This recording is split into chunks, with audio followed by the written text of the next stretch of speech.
अल्फाज के झूठे बंधन में, आगाज के गहरे पर्दों में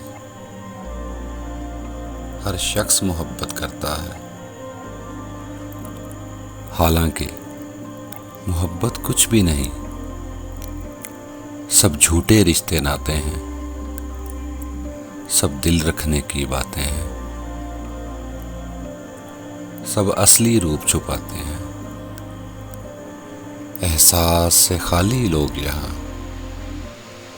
लफ्जों के तीर चलाते हैं। एक बार नजर में आकर वो फिर सारी उम्र रुलाते हैं। ये इश्क मोहब्बत मेहर वफा सब झूठी सच्ची बातें हैं।